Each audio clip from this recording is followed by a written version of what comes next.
G'day, Navicasterians. Welcome back. We are back. We've been off for a couple of weeks due to people's availabilities and international breaks. That was actually the original reason we took a week off, and then it ran for a bit longer than anticipated. So we are back, and we've got a couple of tidbits to talk about, a couple of games and something else, and all that good stuff. But something exciting must be in the air because I've got two people joining me tonight. First off, welcome back, Matt. Cheers, thank you very much.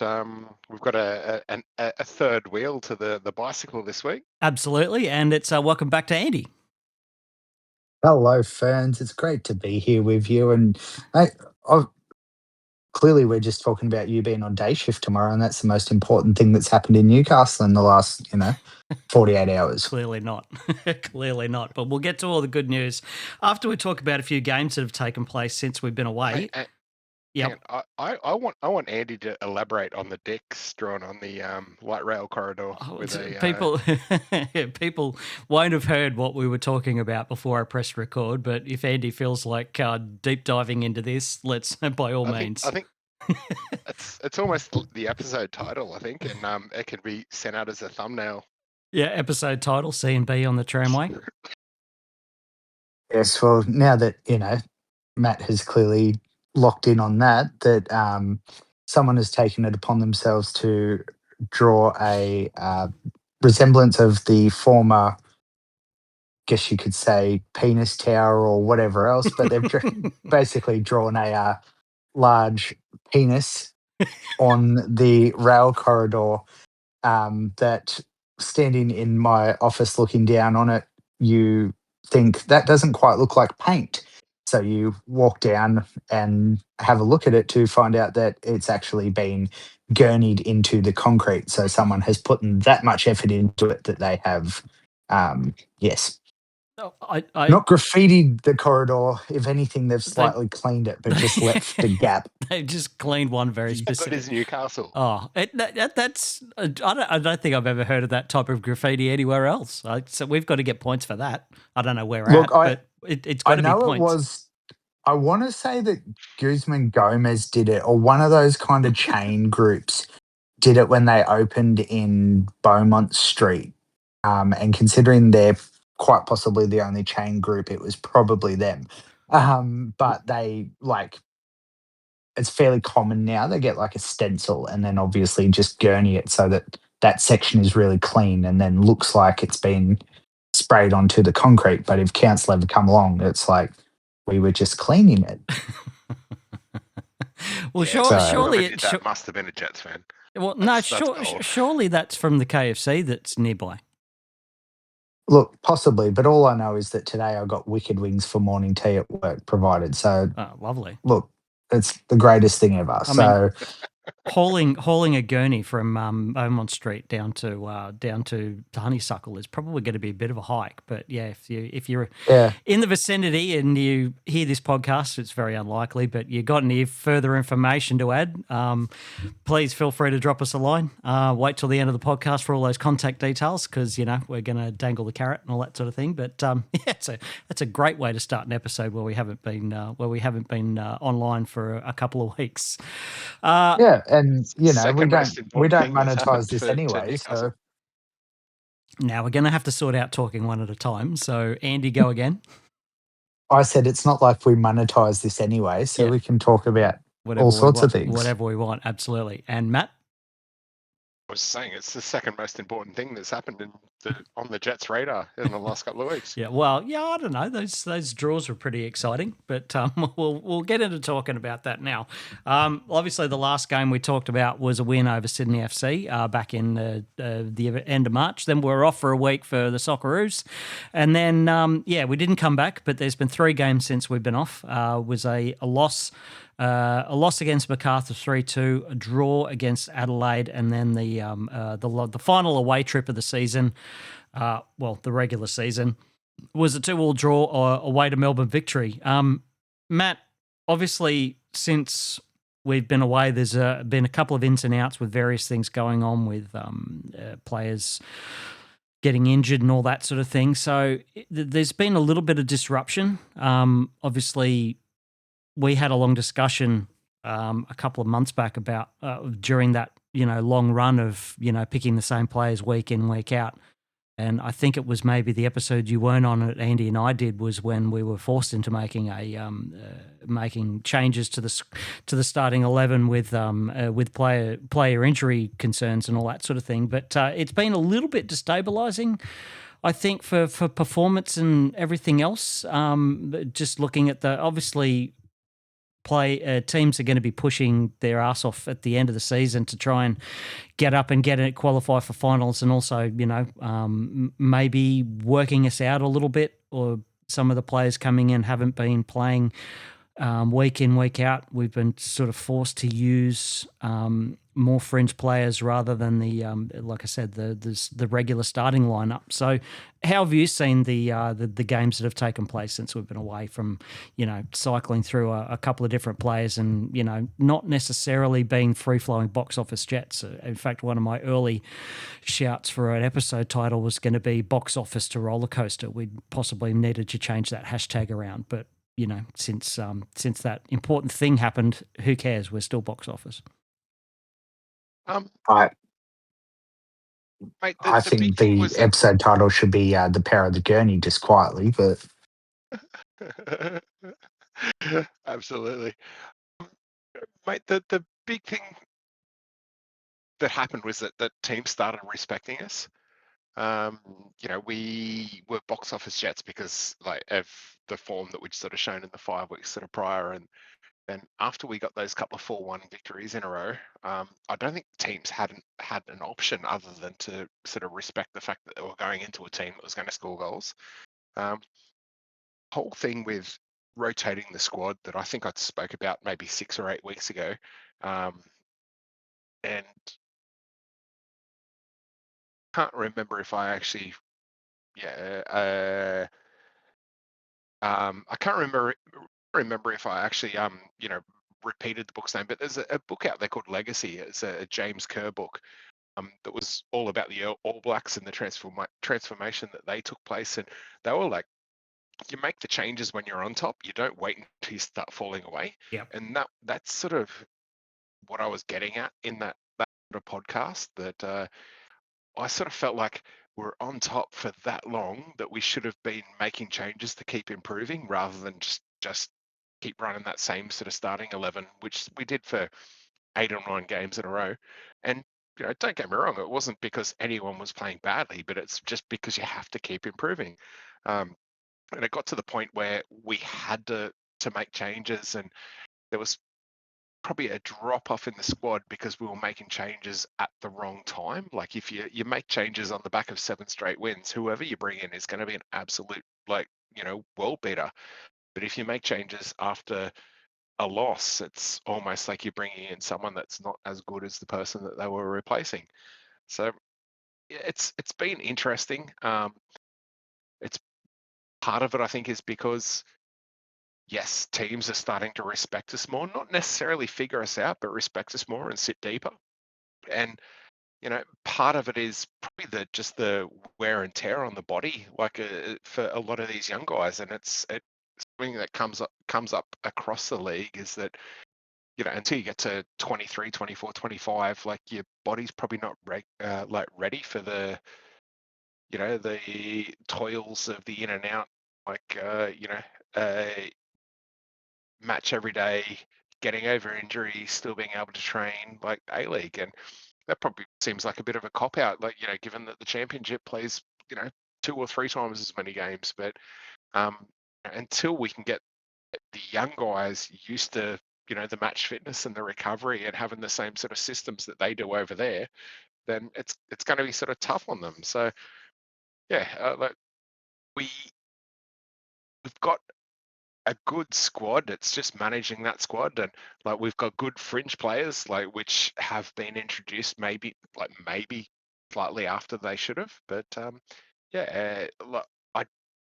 I'm not worried now that we've peaked too early. I just think that we didn't continue to rise maybe like we could have over the last 6 weeks.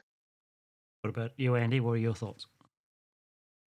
yeah, I think that obviously changes that have come have been somewhat forced through injuries or whatever else. But at the same time, too, like we're still having goals and opportunities come from all over the park. We're not relying on one person, and yeah, we're getting the rotation of a full squad, and you're not sort of going into the final series now worried that, oh, if X person happens to get injured or something like that, we're, screwed. And it feels very similar to, the Bernie Merrick stages where it was like, that there's 4, 5, possibly even 11 players or 10 players on the field that could score at any given time. So we've seen. So the games that took place while we were off was, like I said, the 3-2 loss to Macarthur, the 1-1 draw against Adelaide, and the 2-2 draw against Victory. Having a look at the starting lineup in that Macarthur game where we lost 3-2, we started with Gibson up front, Bertoncello, Bayliss, Grozos, and Mizunuma in the behind Gibson, with Burgess anchoring the midfield. Wilmering, Natta, Shaughnessy, and Aquilina, and Delianov in goals. So Eli Adams missing, Bertolicio missing, Taylor missing, Rose on the bench, Dobson on the bench, Adams was on the bench. Clough had come in, we'd actually finally started seeing him playing in some games. But we saw that, Matt, that was sort of the first.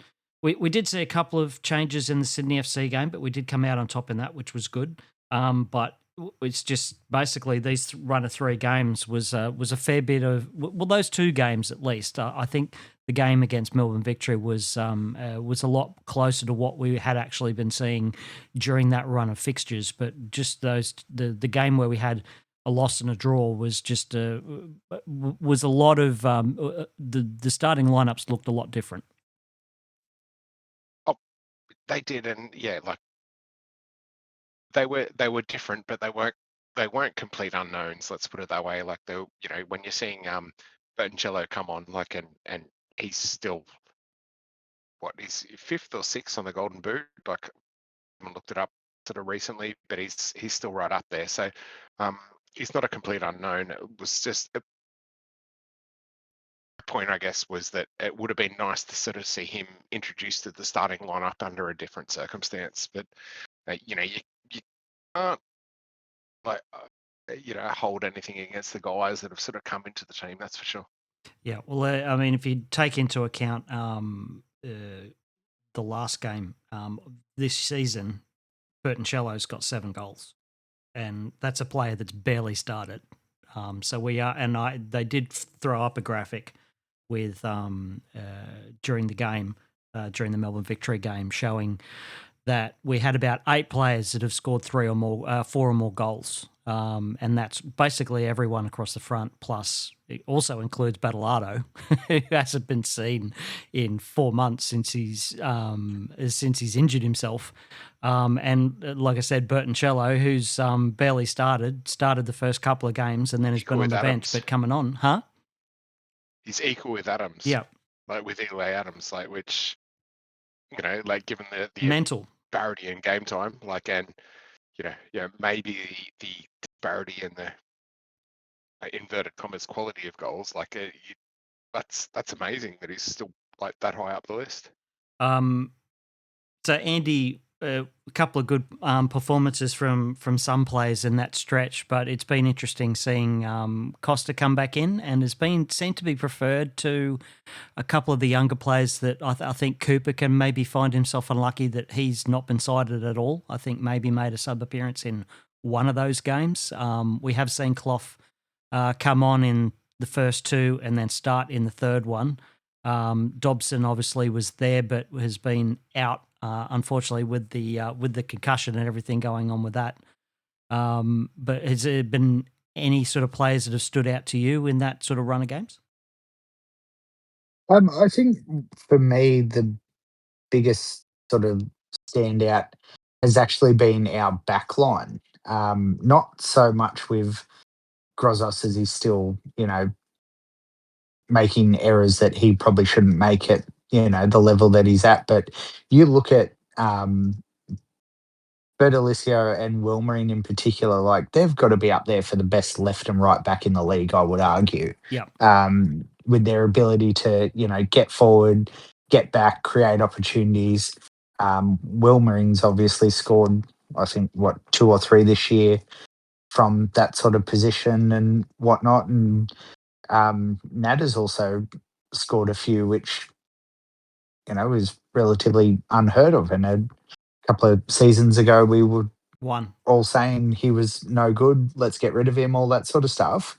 And now he's probably one of the most solid performers of the squad. So, yeah, definitely an interesting turn. And I think that, it'll be interesting to see. I don't know if Shaughnessy's out for the season or if he makes his way back in or I sort of missed what happened with him, but he's the only one that I could see sort of being brought back in if they did want to change things. Yeah, I think he got injured during that Macarthur game and has been out. I think, he got some sort of injury during that Macarthur game, and that's why he had. But like I said, I think it's been interesting to see Grozos, but they preferred deploying Grozos there rather than Cooper, who did so well before Shaughnessy cemented that spot. We weren't as solid as we were with Natta and Shaughnessy, but we were still pretty decent with Cooper and Natta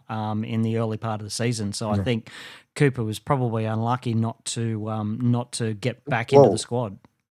Was it the Auckland game that he got sent off? I think so. Yeah, the second one, wasn't it? And then second one pretty much wasn't seen since then. Yeah. So, Joe got his chance and basically, took the spot and kept it, which has been great.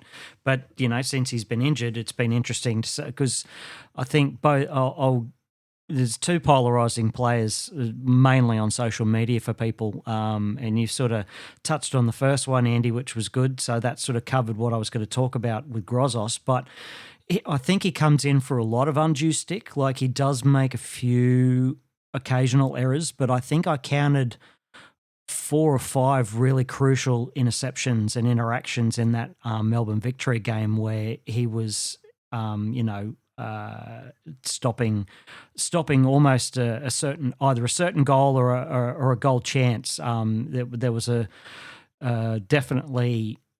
definitely stood out to me that while he does seem to get a lot of unfair stick and he's off contract at the end of the season, there's talk he's going. I think Macarthur was mentioned in rumours, but it sounds like he's probably going, and a few people on social media don't seem to be too upset about that. But he's a solid player. I think people are maybe a little bit harsh on him. Oh, look, he's better than I'll ever be. Sorry, can I quickly jump in, Andy? I think Grozos has been a lot better at centre back than what he was at centre mid. And he definitely kept us in the game against Victory. He had an absolutely crucial stop on the goal line after it actually beaten Delinov. Yeah. So, and that wasn't the only crucial interception either. No, definitely not. But I think the unknown that we don't necessarily see or read about is the leadership qualities, and maybe that's what's Costa sort of in the starting lineup, is that when you lose Joe, you bring Costa back in, because I don't think Max Cooper had done anything wrong whatsoever, and I don't think he would have been left out of the squad after getting a suspension. Based purely on his performance. I think it was probably a more holistic thing that they saw how much the communication and leadership that Joe brought into the team, and just reaffirming everything that was going on in that back four. And Natta has, in my opinion, always been a really good player. He just needs senior partner next to him. I don't think he's the senior partner yet. He's like when Topper came back for version 2. And he had Boogs next to him. like Topper was an absolutely fantastic centre back, but he wasn't Just don't play him. the kind of person. Don't play him at Left. fullback. Yeah. No. Yeah, but he wasn't the guy that was going to organise the back line. No. And I think sort of Natta at this stage in his career, and he's still only young, sort of falls into that role as well. He needs someone that's going to organise around him. He'll follow orders, but he's just not quite confident enough to, maybe give them. And I start yes, he still has his moments, but I think he's looked a lot more confident and competent, as centre back, when he gets a little bit more space in the ball and being able to sort of hit the ball players in front of him. Well, Andy, I don't think people realise this either, but I'm pretty sure Natta's off contract at the end of the season as well. So there hasn't been any. I think the only two re-signings we've actually announced in the last couple of months were Burton Cello and Bert Alicio. Everyone else is so the players that I've got on this list are thanks to StatStatty Dave, posted way back in May of 2025 was Bayless, Rose, Gibson, Taylor, Grozos, Mizanuma, Noah James, Nunez, Fryer, Natta, Aquilina, Cicluna, Max Cooper, Ben Van Dorsen, Richard Nakomo, and Alex Nassiep. So there's quite a few players in that list that are fairly crucial at the moment, and they're going to be big holes to fill. If we don't re-sign Mark Natta, we do have Shaughnessy, but even Max Cooper's still coming off contract at the end of the season. Yeah, and I think, end of, it's probably something that Millsy, and I'm guessing from memory, that sort of also fits into a food guard kind of area of expertise as well. But, I'd be sitting down and probably locking a few of them. We'd said it a couple of months ago, I think now, when we started going on a bit of a run, some of those younger players you want to try and lock into senior contracts so that there is actually, a bit of, I guess, money available and transfer fees if someone was to come knocking for them. I don't know how many of them are tied up with the whole, particular agent that. Yep. Well, I was going to say I think quite a few people on that list are tied to that. He'll should not be named. Yeah. But I can pretty well categorically tell you that Ben Van Dorsen's probably not getting anything because, in the words of Conor McGregor, who the fuck is that guy? Well, yeah, but he's a young academy prospect that we haven't really seen. So if he does get re-signed, he might be basically the one behind Max Cooper. But problem is Max Cooper's not been re-signed yet either. So really the only centre-back we've got signed so far is Joe Shaughnessy, and he's 33. He's signed for the next two. He's signed for this season and next season, I think. So expiring next season is Eloy Adams, Daniel Warmering, Battlelardo, Burgess, Shaughnessy, and Delianov. And then after the season after that is Burton Cello, Bert Alicio, Dobson, and Zach Clough. Yeah. So there's not very many players that are signed on that list.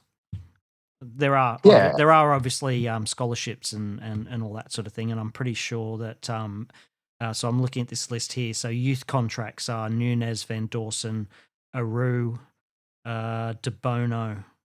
They're all youth contracts. The rest of them are all scholarships. So I'm not sure how that works, but I'm sure Dave would be able to let us know. Look, I'm sure if, Oscar Fryer didn't have the injury that he had, he would have been, re-signed pretty quickly. Yeah. Because he was obviously, having a cracking season just through the Australia Cup games. Battlelardo probably would have been in Germany by now had he continued, his season on the trajectory that it was and all that sort of stuff. So, I think Fryer would have been re-signed pretty quickly. And the rest of them are probably, obviously Clayton Taylor's mucked around for as long as he did, and it was, I'm going to go at any cost. So, it'd be interesting to see the conversation after that, because obviously if he's off contract, it makes it a bit easier to get him for another team. But also too, you want to keep the core together and see what that team can do and go into Asian Champions Elite and whatever with that consistent squad. But at the same time as well, you kind of hope that if we are in those kind of competitions, that we also have A, the money, and B, the appeal to possibly bring in a few more known quantities. But then at the same time, we have fairly known quantities that are scoring every week and all that sort of stuff. But, do I necessarily agree that, Gibson is going to be the outright replacement for like replacement for Lockie Rose? Well, no, because they're somewhat kind of a different player. Yeah. Because neither of them seem to, be consistently consistent. Well, Gibson's It'll off be contract Moneyball.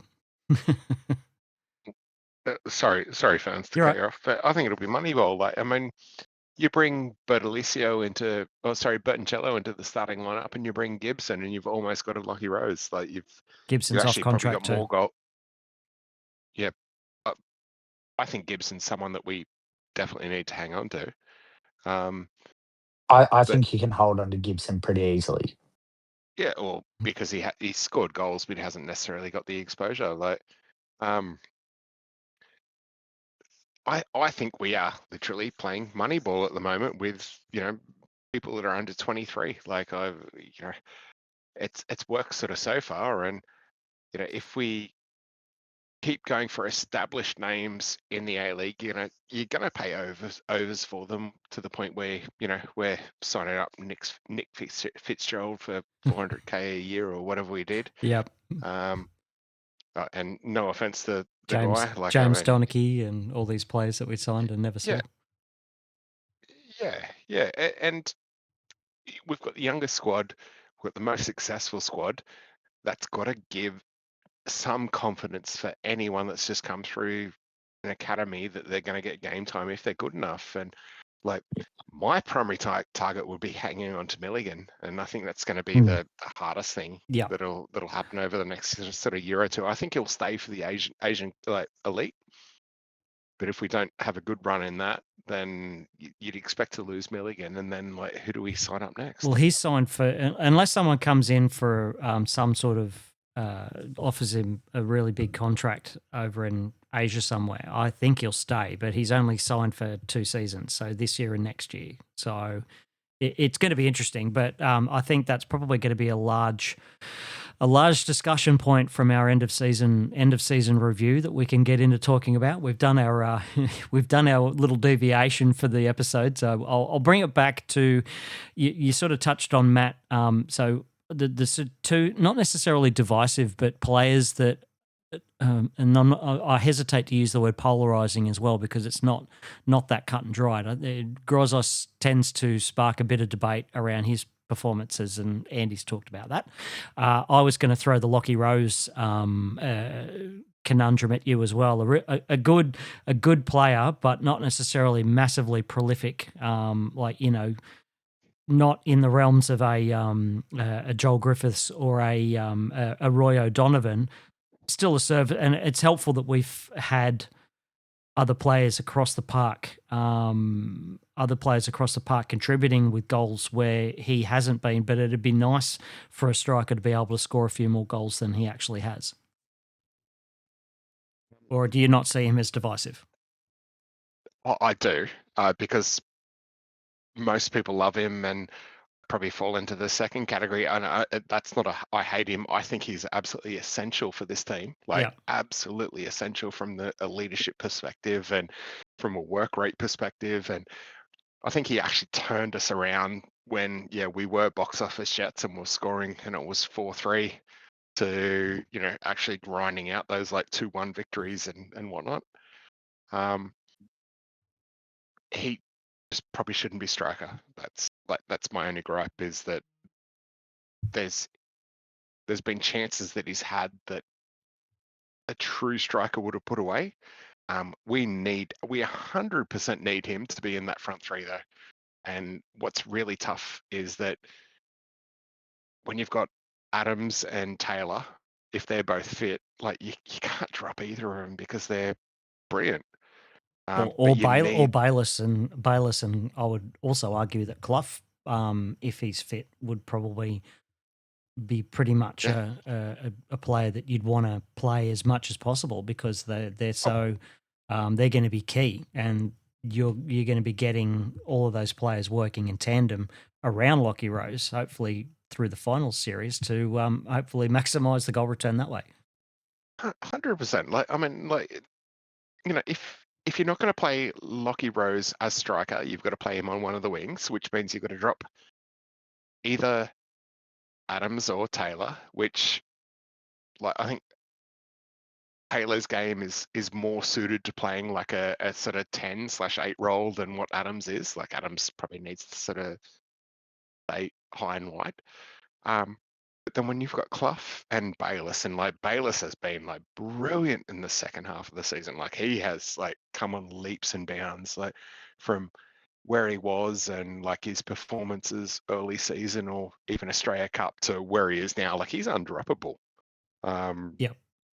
Yeah, like and these like we watch the games, but you don't get to see training every day and like the communication and all the rest of it. And like I don't think you can drop Lucky Rose, but I don't think Lucky Rose's best position necessarily is striker. I think it's just maybe he's been put there because the guys playing like wing are going to be slightly better than him. But yeah, I've said it plenty of times, mate. I'd love to see Gibson and Rose sort of starting. I'm just not sure how you build the team around them. Yeah, I don't. If we haven't seen it before now, I don't think we're going to see it. But either way, with Lockie, depending, we wish him all the success in Scotland. Just hoping he can score a few more goals before he leaves. But yeah, if it doesn't work out in Scotland, I look forward to seeing him in 18 months coming back and playing for the Wanderers. Anyway, so we'll move on to talking about the game. It finished 2-2. Starting lineup, obviously Andy was Grozos playing at centre back again with Shaughnessy out. Again, we talked about Cooper being on the bench and wasn't used at all. Was there any other sort of what was your thoughts around the starting lineup for this game first and foremost? I think it was relatively expected. I didn't sort of sit there and think, oh, there's any real, crazy changes or anything like that. And yeah, it seemed to. I went into this game thinking that it could go one of two ways, which I know is a no shit, but it we seem to never really be totally confident going to Amy Park. Like, there's always times where you sit there and go, it's not the guaranteed result of places that we go. And I was a bit unsure about it, but also too, it looked like a super attacking lineup to start with. Like to have Adams and Clayton Taylor on either side is a good way to start out, I think. Matt, it was frustrating to lose Dobson with all that kerfuffle that went on in the last game with regards to concussion and everything. So the reason he's obviously out is this a staged return. I'm pretty sure he'd be back for selection for the derby. But hey, pretty good stand-in replacement with Zach Clough being able to start. Didn't see. I think he was subbed about 60th minute, but it was good to see him. 58th minute was when he went off. But it was good to see him. And how did you see his performance? He's been building towards it because he was brilliant playing for Adelaide, and like I was so excited, when we signed him. The whole Dobson concussion sort of substitution is going to open another whole can of worms if we go down there. So I'll just dodge it, leave it, because I know yeah. I know that there's that could take another 20 minutes off the runtime. yeah.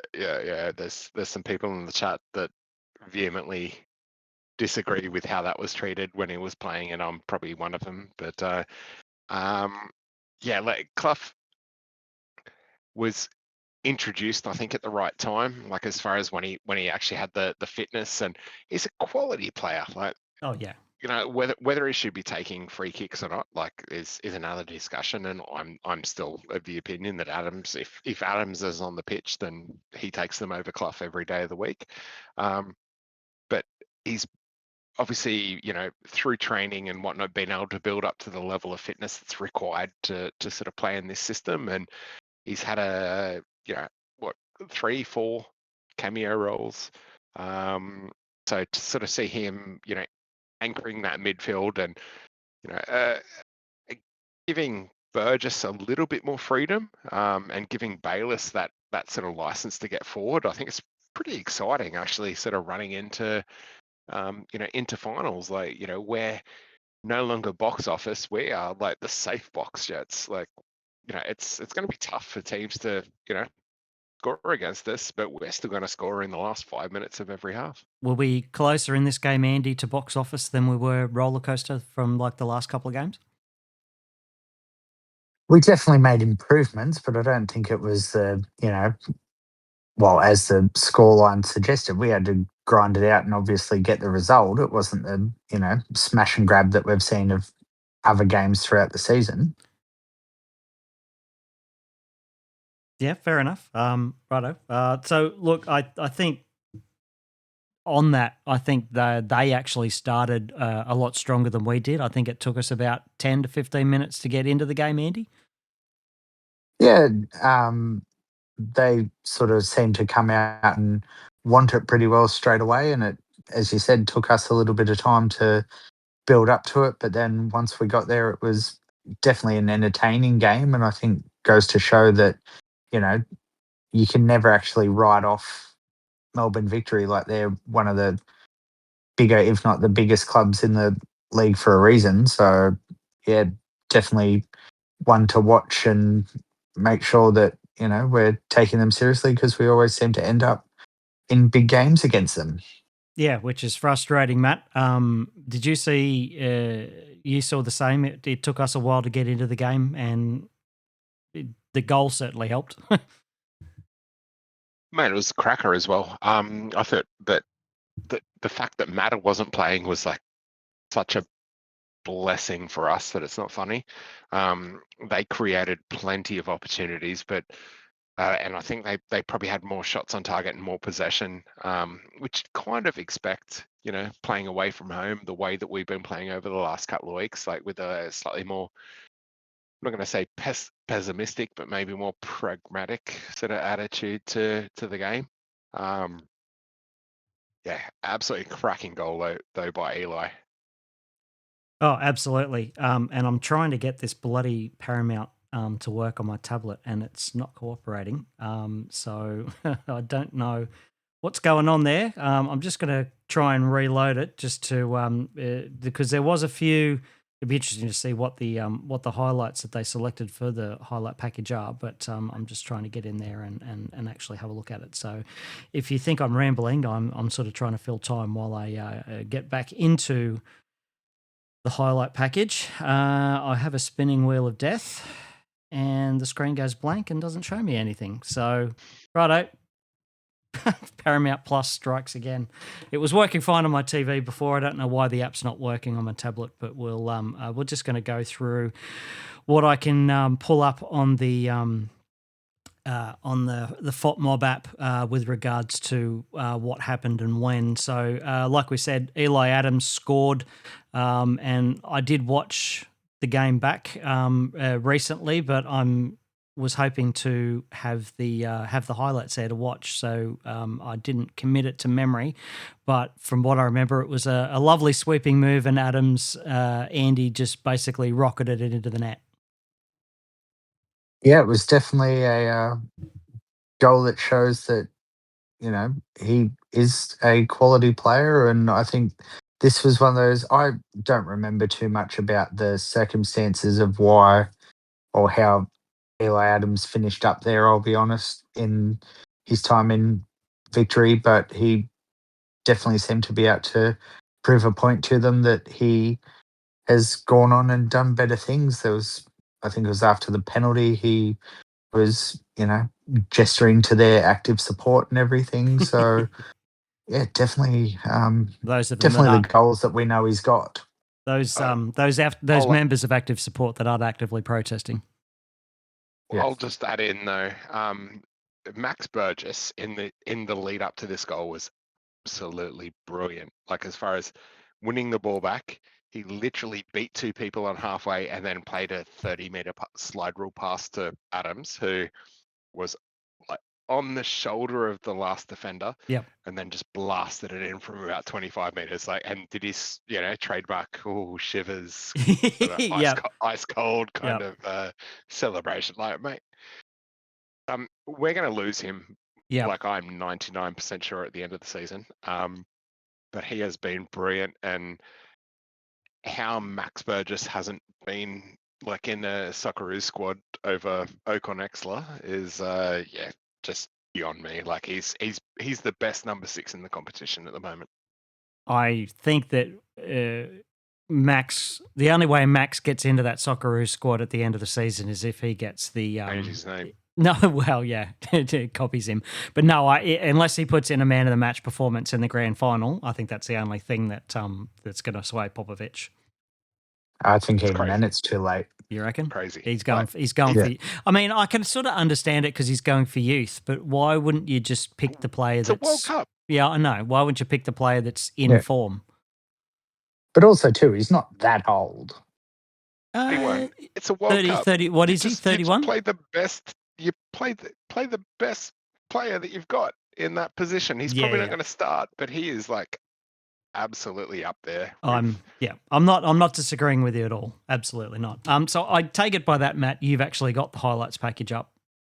Yeah. You're able to watch it. I watched it not long ago and watched the mini match not long ago when it was tough watching for about 15 of the 20 minutes of the mini match as well. Yeah. So Adam scored the first goal in the 19th minute. And Duca, that bloke was a really good. He was awesome for most of the game. Scored 2 goals in 3 minutes. Matt, did you want to talk us through those ones? No, not really. Who was at fault? I think we're all at fault for most of them. I'm pretty sure they were all. And that was almost it. Like it was.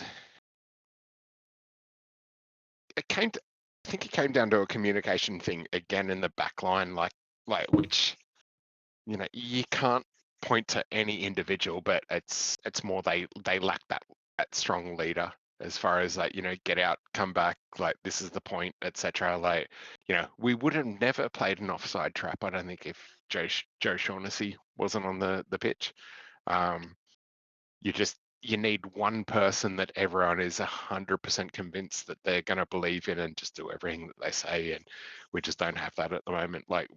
I'm not saying individually that they're worse players or anything, but yeah, it was just a lofted ball to the wing and a good cross that resulted in the first one. And that was almost the same, carbon copy for the second.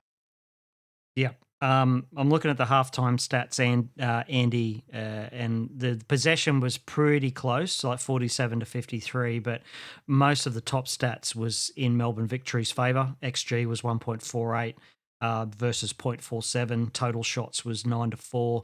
Shots on target was 4 to 2. Touches in the opposition box 15 to 10. Passing stats were sort of in our favour. We had 211 passes to their 178. High pass accuracy, although we had more passes in our own half, and we had more accurate long balls by 1. But most of this, by the end of the first half, most of the higher stats went to Melbourne Victory, and you sort of understood why. For the most part, yeah. They definitely had most of the momentum in that first half. We did take it back sort of 15 minutes in until about the 30th minute, but once they scored, we were sort of on the back foot again. Yeah, absolutely. But I think overall in the match, the stats, pretty well reflected what the scoreline ended up being. Yeah. With shots on target fairly balanced, shooting accuracy pretty balanced. So yeah, for us to go and get that result, and I think at a fairly crucial time in our season to not just go away and get a really clear, convincing win and go into the final series with a false hope that it's just gonna we're gonna walk it in sort of situation, because obviously the top six is still, whilst all teams that we have beaten fairly well from memory over this season, there are also teams that on their day could cause an upset pretty easily. Yeah, absolutely. Going back to the stats, like I said, Matt, the first half stats were mostly in Melbourne Victory's favour. The second half were definitely in ours. We definitely had most of the possession in the second half, 70% to 30%. XG was 2 as opposed to 0.85. Whereas the first half, the Victory definitely had most of the key stats in their favour. We sort of turned that around, and it was a much better second half from us. It was, other than the first 15 minutes, I think, of the second half. From memory, Victory were certainly pressing us, and there was a couple of absolutely amazing saves that Deli and Yep, Alf definitely. made. And for anyone that's doubting his position in the team from earlier in the season, where he was a little bit loose and flappy, and I wasn't necessarily doubting, but I brought up criticism in some of the earlier pods, Furns, but I wouldn't trade him at the moment for any keeper in the league. He's been great. He's the only member of the squad that's played every single minute of the season, and he's gotten better. He's week in, week out. I think he's gotten better. There's a very, I don't have it in front of me at the moment, but maybe 15 minutes into the second half, there was a save that he made from a header. Yep, Valupale at the 58th minute. Yeah, there you go. You've got it. Right in front. If that had gone in, that was game changing. That was season changing. We would have gone into the next round expecting to only maybe be 1 point ahead, or even with Auckland, and lesser on goal difference. And the fact that he made that, and then obviously we had results shine on us from they who will not be named. I thought you were going to call them the gods then. I was getting real worried. Mate, it's the first time I've actually watched one of their games in 10 years and actually hope they've won. I was at work, so I wasn't put in that Sophie's Choice situation. I watched it. It was tough. I was like, come on. Especially in the last 10 minutes. And there was 6 minutes of injury time or something as well. But mate, Delhi has been absolutely brilliant. There were some very nervous parts of that first sort of 10 or 15 minutes, but we and as the stats show, we certainly started to control the ball a lot more, and Gibbs came on.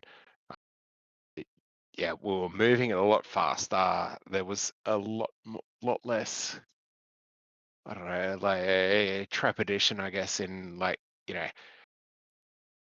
how we weren't worried about the opposition scoring. It was more it was getting back to box office. So it was good to see. It's a shame we didn't win the game, but it was really good to see.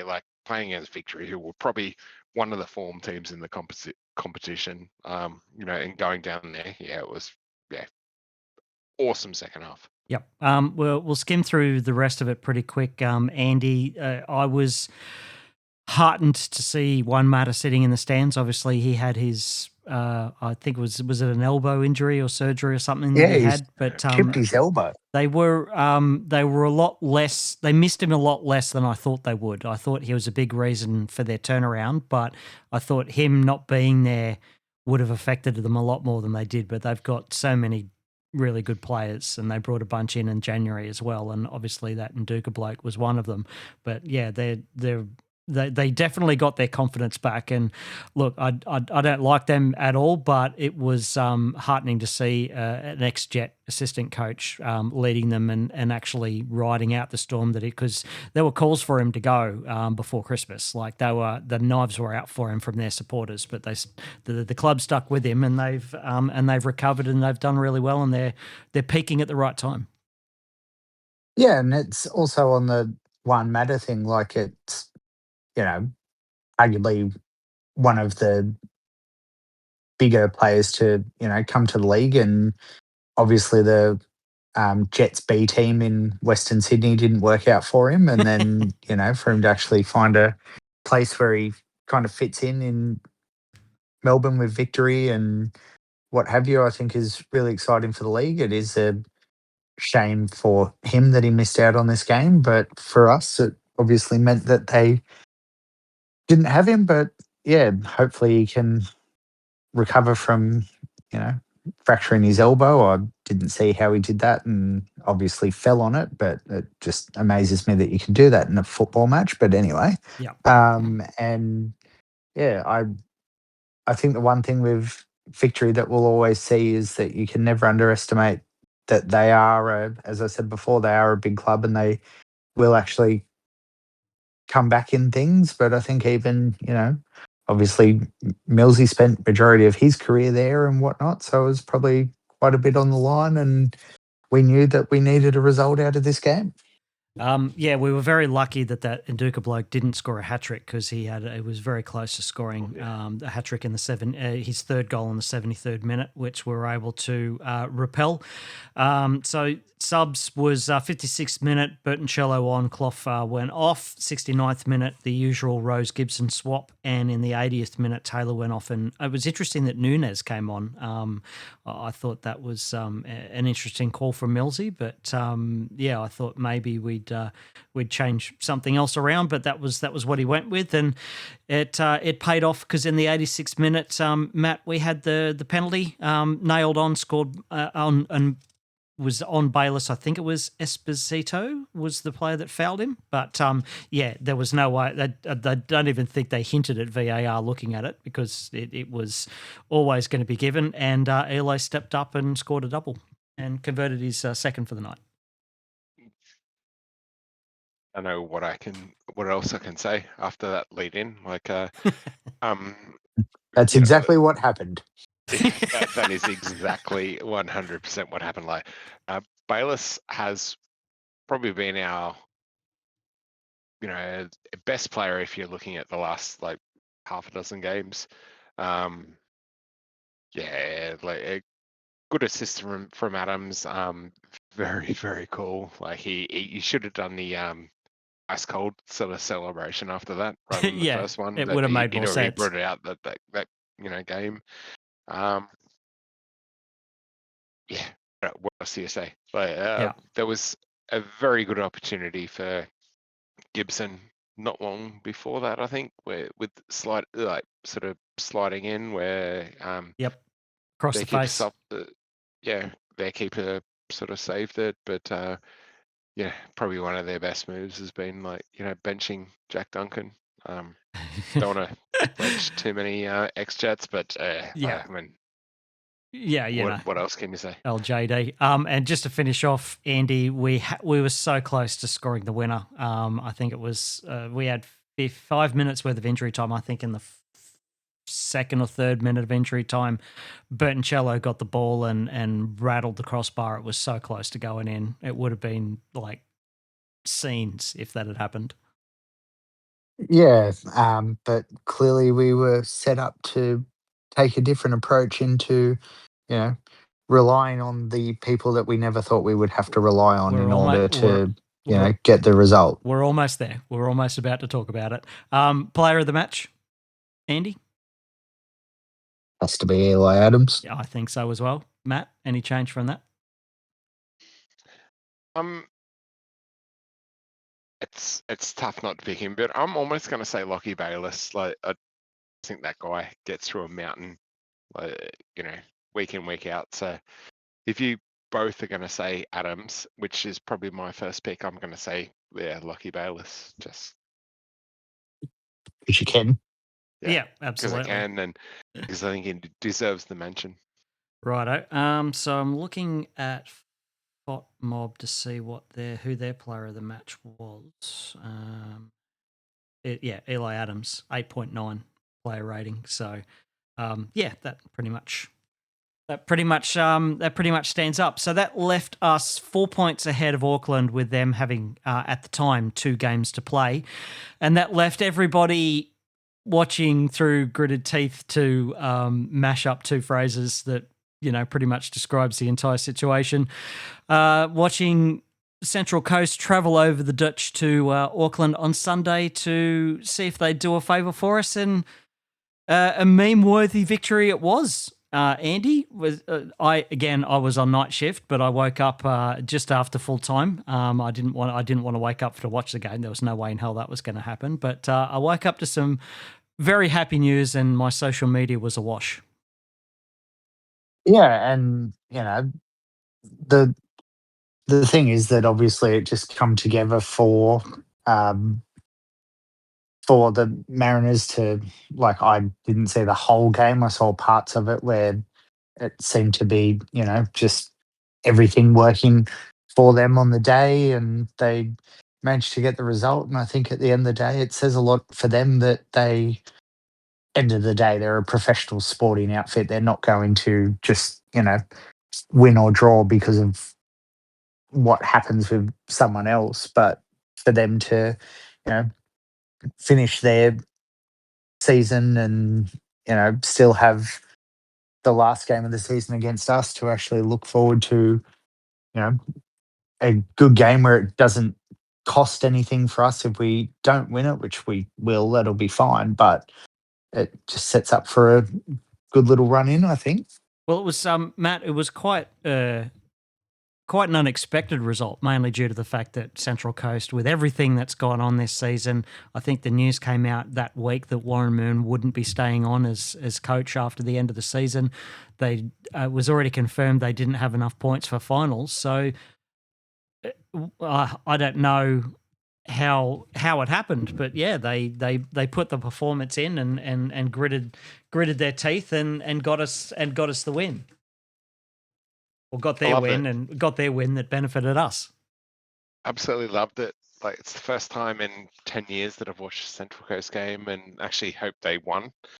Loved it. Like, every minute. I think I've probably watched like 80 of the 95 minutes. Great stuff. Like, I knew they couldn't make finals, and so if they had have lost this week and then won against us next week, it would have just been the ultimate fight. Yep. But the fact that they actually got up early, and it was a pretty close game. I know this came up in the chat early, but I think that James Donachie could have been sent off pretty early on, for his sort of stomp on Cosgrove.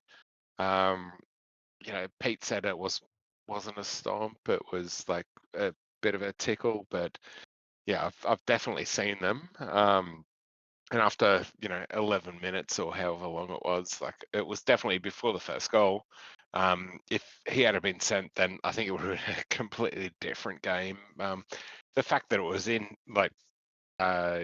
in Auckland and was reviewed by a VAR was great, but yeah, the game was on a knife edge. I think after 11 minutes, Augula scored after 19. I didn't see that goal. That was part of the game that I didn't actually watch. But as soon as I saw that they were actually winning, I sort of tuned in, pretty intently. And congratulations, Central Coast. You've done us proud. You can't make finals. You've ensured us being premiers. Great stuff. Yeah. Now you all know how Tottenham feels. Andy, it's interesting that Auckland have hit a really bad run. Since they beat us at home our home 2-1 on the 14th of March, they haven't won a game, and 3 of those games have been at home. They lost against Macarthur. They drew away at Adelaide, and then they've drawn against Melbourne Victory at home, and then lost against Central Coast at home. So they're not. They're sort of not peaking at the right time of the season. No, and they probably, I don't know where they're in line for home games for the rest of the season, but I'd probably be avoiding that as much as I could. I'm pretty sure their final game's away to Sydney. Yeah. Yep. So, but do they get a home final? No, they're 7th. They won't make finals. Who? Auckland. Oh, sorry, Auckland. I thought you were talking no. We were talking Auckland. We don't care. We'll talk about the Central Coast again in a minute. I was just talking about Auckland. I was going to say they had a tremendous fall and someone got a lot of points. If they ended up, yeah. But yeah, so I don't know if they get the home final as well. I can never remember how it works, but if they do, I'd probably be a bit worried. I'm going from their standpoint. Keep talking. I'm going to pull up the A-League finals. They do. They get finals format. Yeah.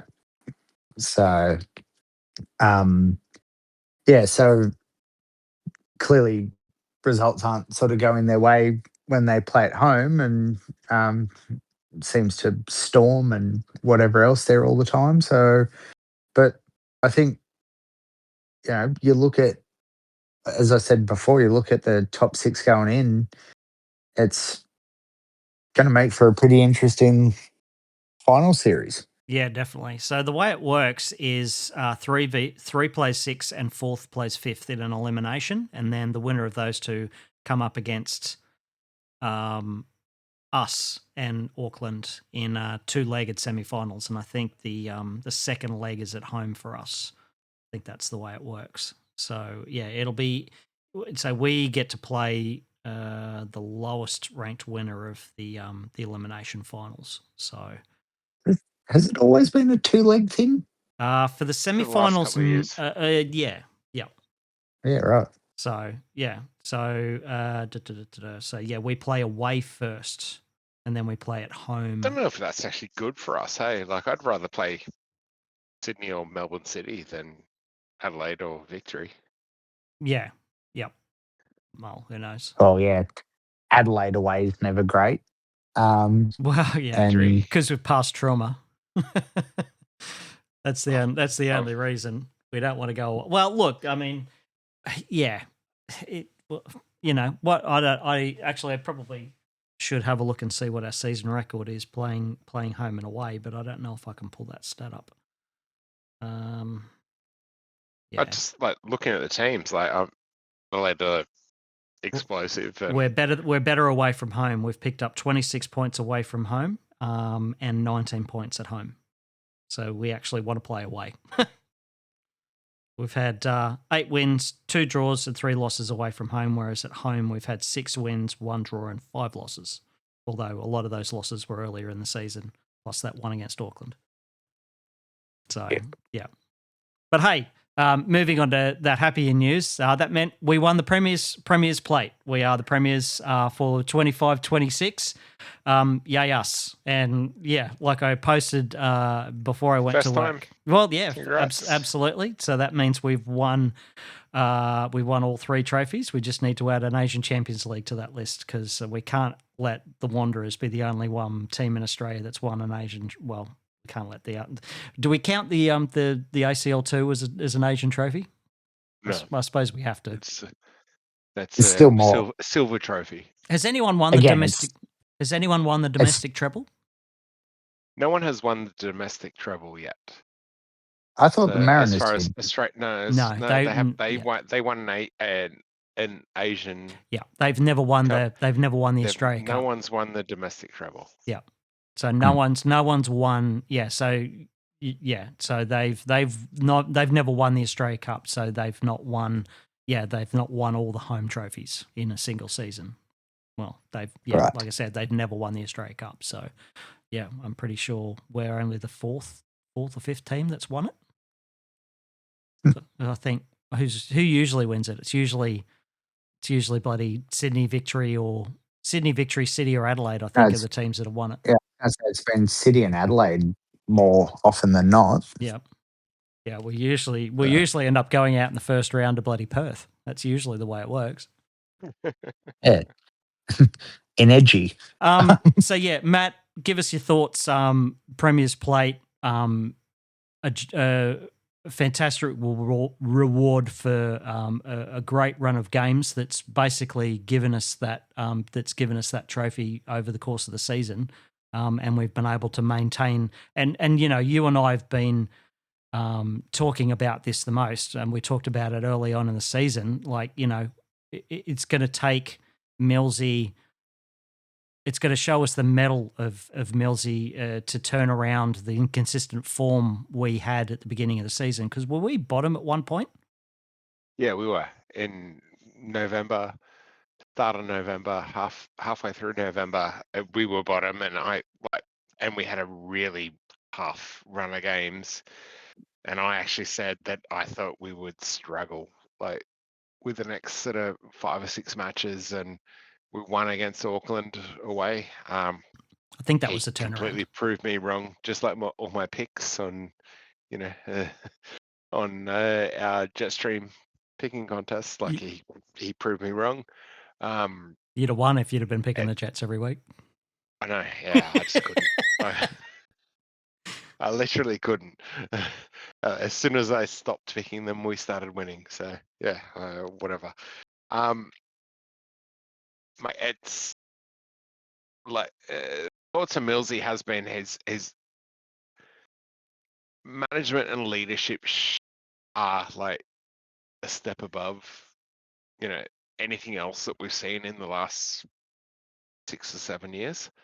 The fact that he could turn a losing team and a really young team into a winning team is like awesome. My feelings are negative in that we probably won't keep him. I think we'll keep him next season, but I think it'll be off after that. Yeah, I hope we keep him next season. Like we need to keep him next season. Like as far as like ACL elite and the rest of it. It's like talking with Tane halfway through the season as well. Like she was already saying like, yeah, we're exceeding our expectations. Like we'll talk to her again maybe next week, and that's letting the cat out of the bag. But yeah, as far as administration wise goes, like they've been absolutely brilliant. You've got to admit, like like nothing has held back the team as from an administration sort of perspective. From a media coverage perspective, it's been disappointing in some cases that NBN haven't sort of gotten onto the hype train. But yeah, like from re-signing, like we knew that there were going to be a lot of there was always going to be a player movement because it always happens, like when you've got a successful team, and especially when we had such a high percentage of players from the one agent, and we always knew that was going to be a problem. But this season has been as close to perfect as what you could have possibly hoped for. Andy?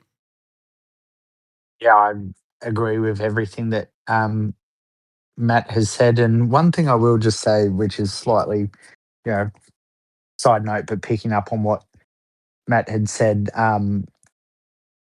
I think that Tane is quite possibly going to be the best CEO or whatever her actual title is that the club has ever had, from people that I know that are in the business community that have said, like, the club is really interacting in a positive way, but also to even just I was lucky enough and thankful to Ben from the podcast as well to be invited along to be in the whole sit on the sideline sort of thing for the Wanderers game. And after the game, I was just standing there sort of talking to some people, and there were some young kids there who one of them actually said to Tane, "Can I have your Jets pin that she had, or like the lapel pin that she had?" And she sort of made reference that they're not, you know, something that they just have a drawer full of them. But she ended up saying, she was like, "Well, you supported the team, I support you." So she took it off and stuck it on the kid's hat. And she was like, "I don't know how I'm going to get another one of those, but I will ask someone to find me one." And it's, to that young kid, she probably cemented him as a Jets fan for life, just purely off that. And aren't pin badges a thing in football supported them? Isn't it? Wasn't it I don't know if it's a current thing, but I know that I've seen quite a number of people, older supporters, with hats covered in football pins from their football supportage. Well, you still see more than enough pins if you ever stop in at the random, country town visitor information centre for some reason. They usually have a board of them, so they're still very much a big thing. But and even I noticed after that week, so there was about 40 odd people in that little side field bay thing in front of the Western or stand, hospitality area. And then the following week, they'd actually split it into two lots. So there's one lot down the southern end, one down the northern end, that were only about 15 to 20 people in each. So, she seems to act on feedback pretty well straight away.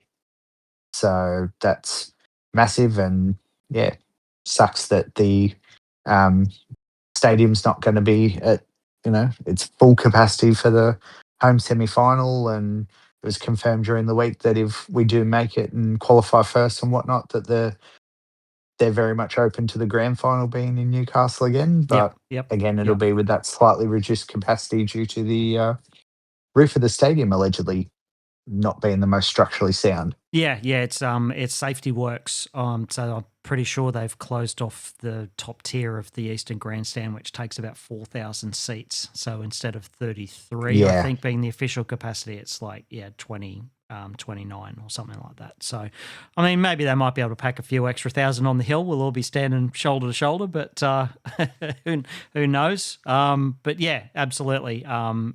Congratulations, not just to the coaching staff and the players themselves, but, all the staff behind the scenes and everybody at Maverick Sports Partners that's made it possible. That's what I was going to say too. Morris has gone real quiet. Yeah. Just something I casually noticed a couple of weeks ago, but well, Matt, we did ask Tane that question, didn't we? As far as Morris's involvement and whatnot, he's taking a step involved back. as what he needs to be. Yeah, I don't think he wants to take. I don't think he wants to take credit, like where it's not necessarily undue, but now that the business and the team are going well, like he wants to let the spotlight shine on like the guys that are doing the work. So I think that's a great attribute from a good leader. And I think, Andy, when they took over, Morris was the face. Like, he was it because there was literally nobody in the office.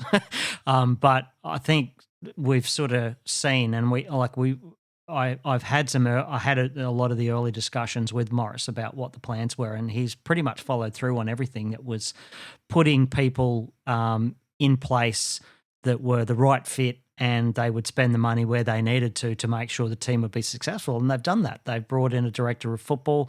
There's been a bit of churn with that with regards to Ken Shembry coming in and then going again, and Nigel Bugard's now there, but tweaked a few things around the academy, brought in Tane. They've bolstered some staff in the office, but that they've made sure that obviously it didn't necessarily bear fruit with the women's team to the extent that it has the men's team, but the men's team have definitely gone from strength to strength, and it's, I think, letting your cat out of the bag there, Matt. I think a lot of the discussion is going to be, or the major question is going to be when we have a chat to whoever in the next couple of weeks, is what are we doing now to make sure this isn't just a one-off like 2018, like 2008, like the sees that one season of improvement under Nathan Tinkler before he bought the Knights, and we were an afterthought. Like, how are we going to be making sure we build on this rather than it just being, oh, this is really good, and now we're just going to be shit for the next decade again before someone else comes in and tries to see what they can do with it. Yeah, that I think is going to be the big question from here. Yeah. That's one of the questions we're not going to pre-ask them before we start recording, and that way we'll be able to tell if they listen to the podcast or not. Oh, mate, you'll know. Yeah. I don't know whether Tane is listening, but Morris has definitely told us on a number of occasions that he listens. So yeah, that's definitely going to be what we're going to be one of the major questions we're going to be asking, depending on no matter who we speak to. It'll just it may be more directed in different certain areas depending on who we end up chatting to, but that's going to be the big, and obviously Andy, with the players that are coming off contract, that's going to be the big challenge from now on. Nigel's going to have to diversify where we're getting our players from, and there's going to be a ton of work that's going to need to be done over the next couple of months to fill that squad back out again.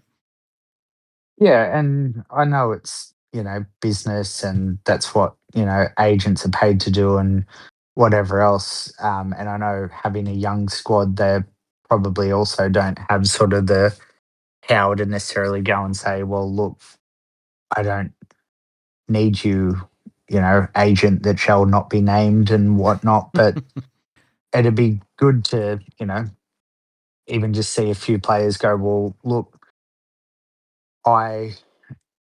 another season at the Jets next year is another season under Millsy, which I know everyone's saying about the NBN coverage and whatever else, but I did notice that they were at training yesterday, I think it was, and did some pretty good, coverage. And Natter was interviewed, and he was saying, like, Millsy has done everything in his career. He's played for the Socceroos for, longer than most and all that sort of stuff, but had still only actually won, a handful of trophies and whatever in his career. And, instantly they've now won the Premier's Plate, which then, it's the first time in the club's history they're, actively looking at what they can do. Then next season's going to be, the Champions League Elite, which is, for potential big name players coming up against, like,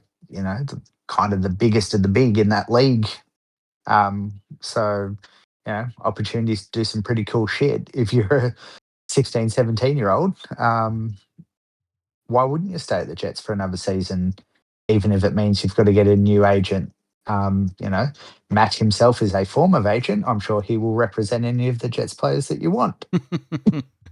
I wonder if the Jets have still got Joel Grinnell's number. I'm pretty sure he's one of the local guys, but I'm pretty sure we've got there should be even Vinny Grella, although I think he's pretty much overseas. I don't think he does a much local Australia stuff, but there's no reason that we have to concentrate all of our eggs in one basket with regards to that.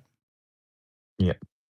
Matt, you were going to say something? I want to see Bert Alessio like nail Cristiano Ronaldo in like a semi-final or something, like, and retire him. Like, I probably shouldn't say that, but yeah, that would be brilliant. I'm just trying to find the money side of things. I'm pretty sure it's. Do you get money for qualifying, or it just basically depends on how well you go? Because I think I saw it I'm was pretty sure you do get 1.7 money million for qualifying, and there was a whole big thing about that. Because isn't that the I'm pretty sure there was something to do with there's money for qualifying. But could you imagine like a random, like the stars absolutely align, and on like a random Tuesday night at Maitland, you've got Cristiano Ronaldo. Oh, it won't be Maitland. It definitely won't be Maitland. No. The salubrious surround. It might not be Newcastle though, because there might have been like a Robbie Williams concert the week before. Oh, we'll play it. It'll be fine. We've got behind the We've got the fields behind the stadium as a backup. So Yeah. We'll play on the hockey pitches. yeah, Magic Park. We'll play at Magic Park. We might just have to park a few utes with the spotlights up on the hill, just to make sure we got enough lighting for the TV cameras. But If the TV can up.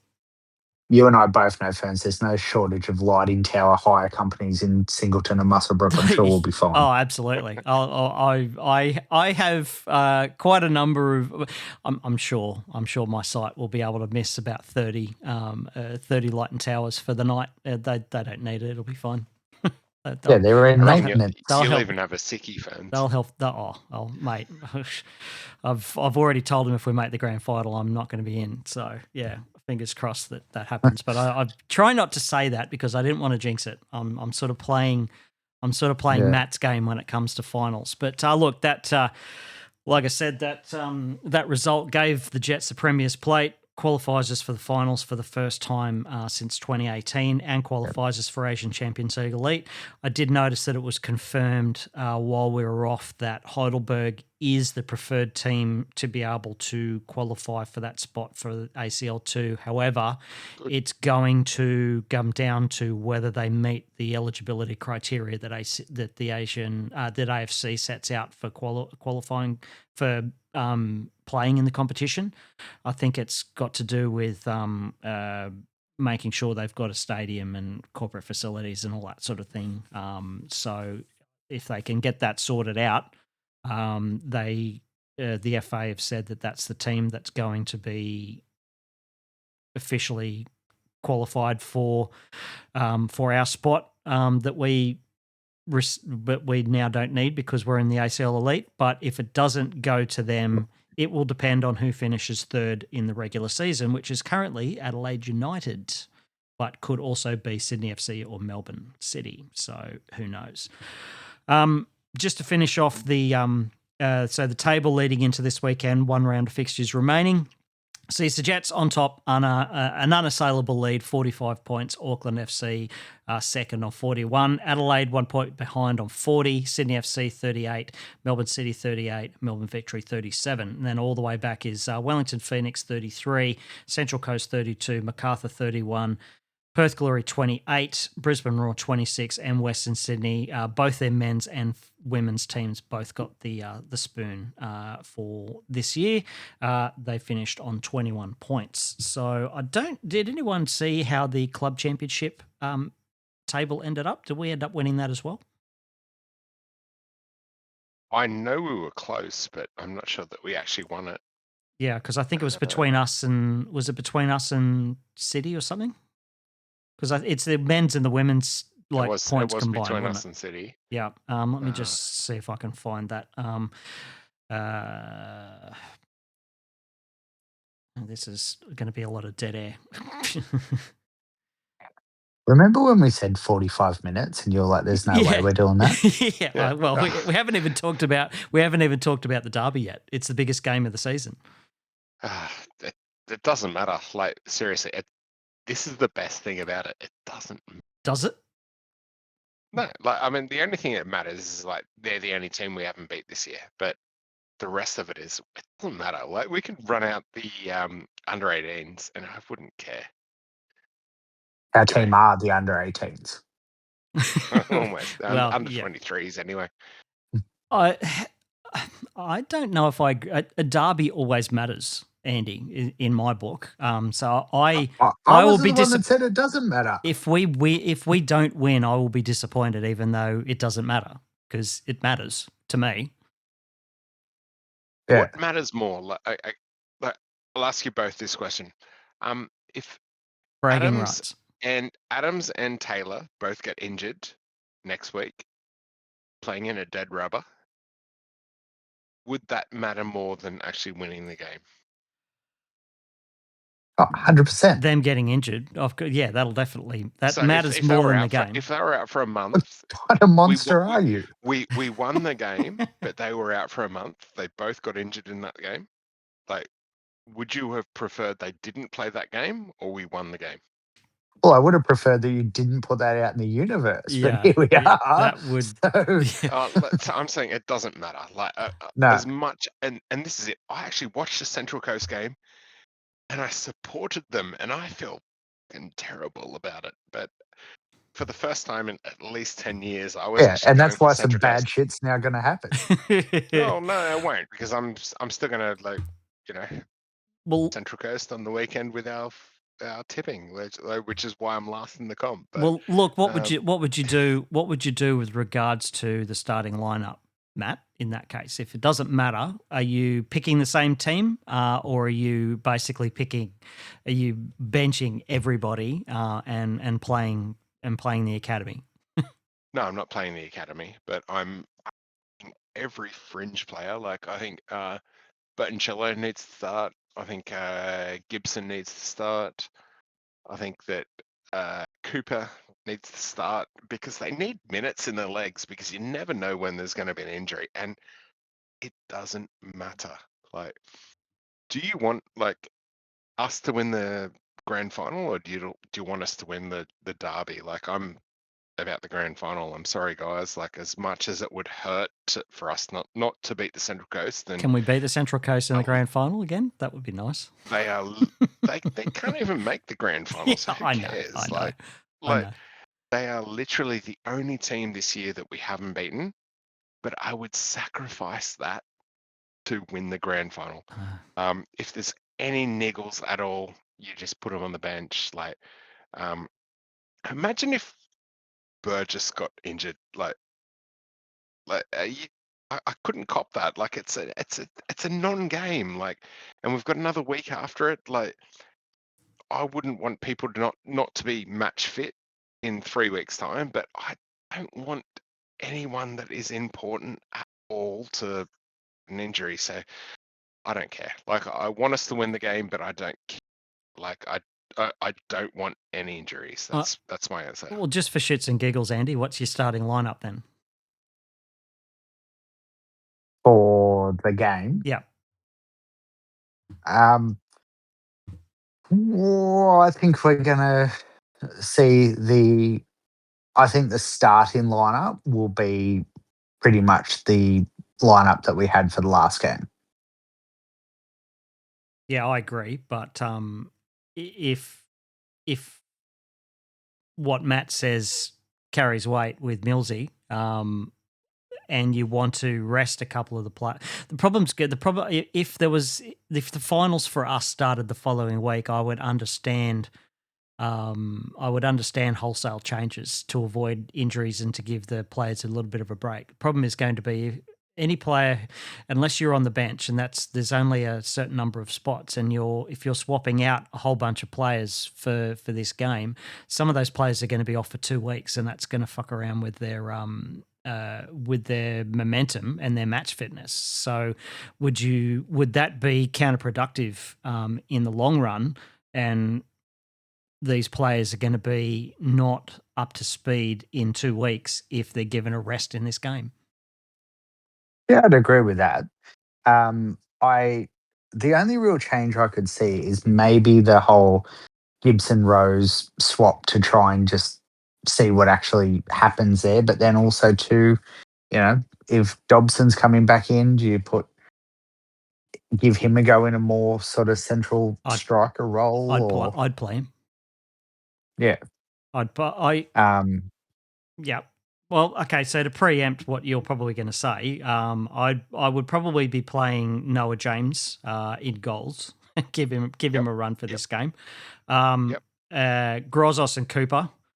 You probably have to keep Wilmering or Bertolicio, because you really only got Aquilina to go in one of those spots. I'd keep playing Zach Clough because he needs match fitness anyway.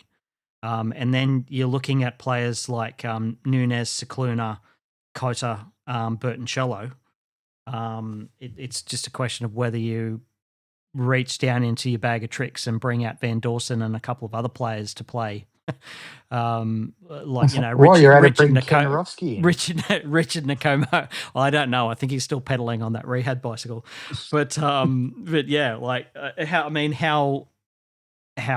many players do you sacrifice for this, Matt? I know you weren't saying completely play the kids. You got to have some players in there. I'd keep Lockie Rose on the bench, and I'd start Donovan. I'd start Gibson, and I would probably give Delhi a rest because he needs it. You could play Noah James with no problem. But yeah, there's a couple of players in there that you're probably you not could going to play be able Noah to. James with no problem, except the problem that he hasn't even been on the bench for the entire season.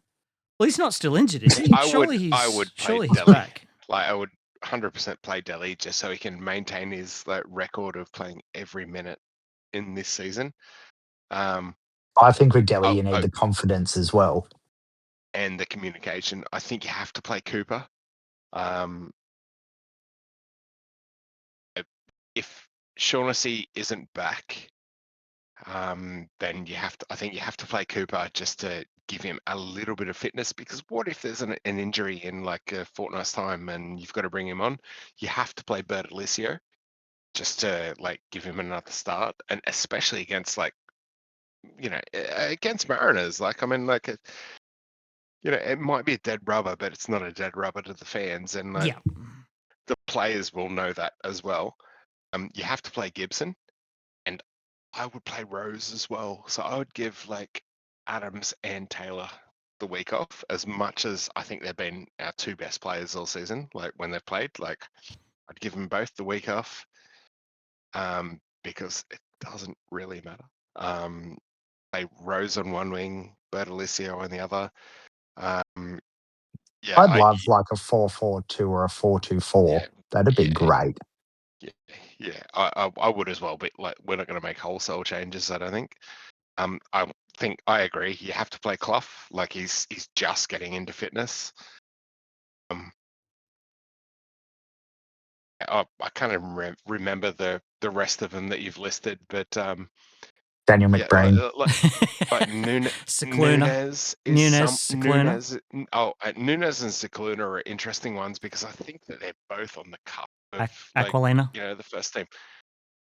Aquilina I'd probably play over Wilmering, just to give him a week, because he's a nailed-on starter. And the guy is going to be fit as by this stage of the season. Yes, I understand he's had an injury, but he's not getting dropped.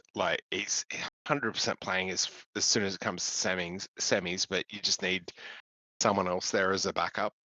It's almost, you can almost say the same with Bert Alicio.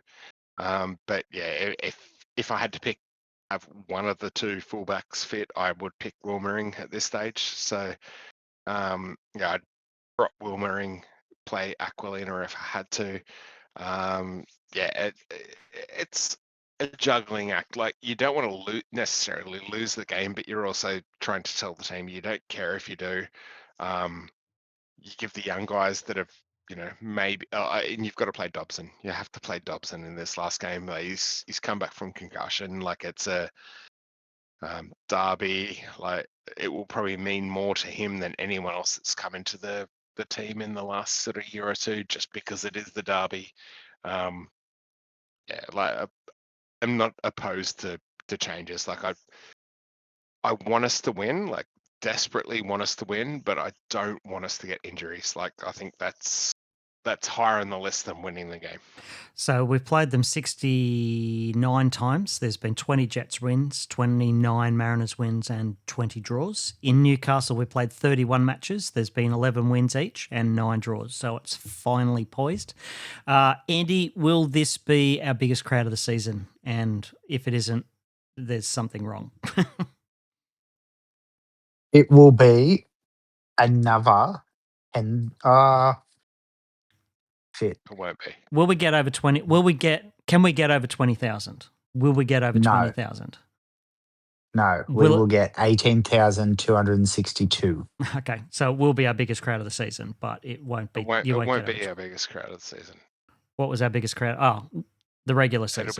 It'll be the grand final. Yeah, no. So far,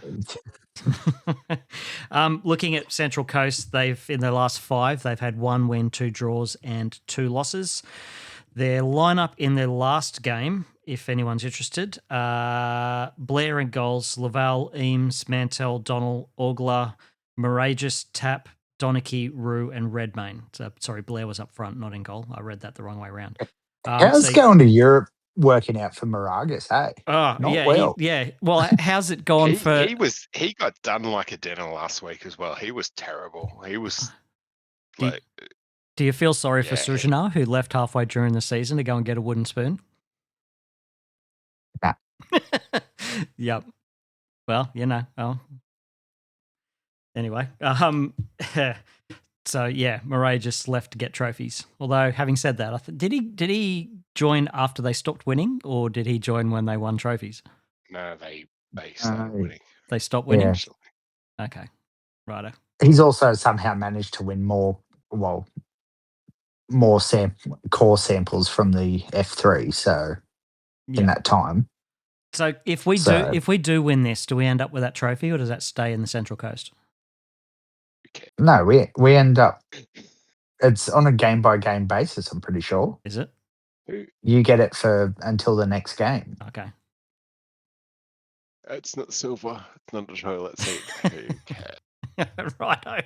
Are we going to predict a score for this game, or are we just going to predict a result? Are we going to predict chaos? Is it going to be chaos? I reckon it's going to be a 4-2 victory to the Newcastle Jets. So it's going to be chaos and not the world's most boring game, Matt. 4-0 Jets. 4-0? Okay, I'm going to go a 4-0 win as well. Look, everybody, we're recording this Tuesday night, and social media is telling me that the general admission tickets are almost sold out. There's very few left, so that generally means we're going to have a decent turn up. So you're going to want to get to the game. Hang on, doesn't that just mean the two hills are full? Well, probably. But, if the hills are full, that usually means the stands have got a decent number of people in them. And I did see that the squadron for this game are back to Bay 1 instead of behind the goals there. Purely for the room. Purely for the room. Don't backtrack on your 18,262, Wendy. How is that backtracking that they've gone to the bigger bay? Mate, it's recorded. You can't change your mind now. That's not backtracking. They're still in the stadium. When is this game? This game is Saturday, 5 o'clock. Saturday, Anzac Day, my guy. Yeah, Anzac Day. That's correct. Sorry, I forgot. Yeah, it's been a lot. We still get the public holiday on Monday. We do, absolutely, we do. So yeah, get along to the game. It's going to be a big occasion. The trophy will be presented. We can put it next to the other shiny one that we've got. There's three. We might have to get a cabinet now. Yeah. We've got more than one trophy. Do we have space for a cabinet at Spears Point? I don't think we're at Spears Point anymore, are we? Didn't they move to new offices? I don't know. Matt? No idea. I'm pretty sure I saw that. No idea. Okay. There's a question for an upcoming podcast. Yeah, well, we Where are you? I thought I saw somewhere that the administration. Oh no, it's still saying it's at Spears Point. I thought we'd moved. Yeah, no, I thought we'd moved. I would think that would be a financially viable thing to stay where they are. No, we did move. We're at the University of Newcastle. We're back. Okay. Yeah. We're in SC building 130 University Drive. I knew we'd moved. Yeah, we've moved back to the university. But I don't we're not in the Transgrid. We're not in the Transgrid offices that we were in 5 or 6 years ago. We're in a different area. But yeah, no, we've moved. I knew I saw that somewhere. I don't know why I got fixated on that, but yeah. Anyway, that whole club is let me know this week. Yeah, the whole club is just weirdly spaced out. Yeah, we are all over the show, aren't we? Like what? So you've got them at the uni, training at Maitland, the women's team at Glendale, the academy, God only knows where they are, Hunter Sports High or whatever. Like, okay. At the moment, it's working though. Like, I mean, one section's going well, the other two necessarily aren't. So, you probably don't want like all three together and like the negative rubbing off on the positive. So, yeah. Well, and mind you, I've also commuted past through, Blacktown or whatever it is, past the Wanderers centre of not excellence recently, and there's tumbleweeds going through there. So clearly that was a worthwhile investment. But anyway, 45 minutes. Tumbleweeds is their defence lately, I think. But anyway. It's called canker. Yeah. So we better bring this plane into land by quickly knocking over the final games for the. That's a cracking final Jets round. reference. What's that? Landing Bring the jet cricket into plane. land. Yeah, you know, it was an unintentional. It was unintentional. I was actually borrowing a bit from another podcast. Saving that all year. Yeah. So the last round of the regular season kicks off on Friday from Campbelltown. Macarthur hosting Wellington Phoenix, 7:35 p.m. kickoff. Matt, who are you tipping in this one? I'm tipping Phoenix. Oh, sorry. You are tipping Phoenix. I'm definitely tipping Macarthur. Yep, that's probably a good idea. Andy? Yeah, look, it'll be Macarthur. I don't think it will be, but anyway. So we've got the everyone's tips for the Jets game, which is the first game on Saturday. The second one is Western Sydney hosting Melbourne Victory, 7:35 p.m. kickoff. I can't obviously Western Sydney are last. It doesn't matter. I think Melbourne will win this one. Andy. Victory 7-2. I think Matt will back as well. So, yeah, definitely Victory. Yeah, and probably about 30 to 400 seats ruined in the away bay. The late game is Perth hosting Brisbane Roar, 9:45 p.m. kickoff. I'm picking a draw in this one because it doesn't matter. Matt? Hardest game of the round to pick. I don't think the Mountain Goats that are /Lions will get up. I'm going to go for Raw. Andy? Yeah, I'll go the same. Righto. Final game. Two games on the Sunday. Sydney first at a weird kickoff time of 3 p.m. hosting Auckland. I'd really like Auckland to go into the finals sucking, so I'm actually going to pick Sydney in this one. Andy? That's going to be a 1-1 draw. It's going to suck. It's going to be real boring. Matt? I thought the other game was the hardest to pick. I'm going to pick Adelaide, actually. Right? No, Sydney, Auckland. We'll get to Adelaide in a minute. Pick that he picks a different team. I was looking at our... sorry, guys. I was looking at actually our tips selection, and the last game was, Adelaide, Melbourne City. Jesus. It's like, do you pick with your heart or your head? Yeah, I'll pick a draw. Righto. I don't want either of them to win. And the last game, Matt, you picked Adelaide, 5 p.m. from Amy Park. I'm picking a draw in this one. Andy? Hang on, who was this one? Adelaide? City hosting Adelaide. Ooh. Probably the game of the round. Yeah, I think the Mariners will win that one. Cut it out. No, we'll go. I think Adelaide will get that one 2-1. Righto. And with one round to go, Luke currently leads the leaderboard with his perfect round way back in round 18, closely followed by Dr. Emma and Pete. Who's that? That was Ben in fourth. I'm sitting in fifth. Actually, no, I'm sitting equal third. So 1, 2. So second is two people, Dr. Emma and Pete. They're both on 60. Ben, myself, and Andy are on 56. Clarkie's on 51, and Matt, you're on 49. It's all to play for in this final round. Yeah, if I could pick the Jets, then you'd have been right. I'd be right up there. You'd have been way ahead. All right. Well, we tried to limit it to 45 minutes. We've ended up going an hour and 45 minutes, so we were pretty close. Matt, thank you very much for joining me.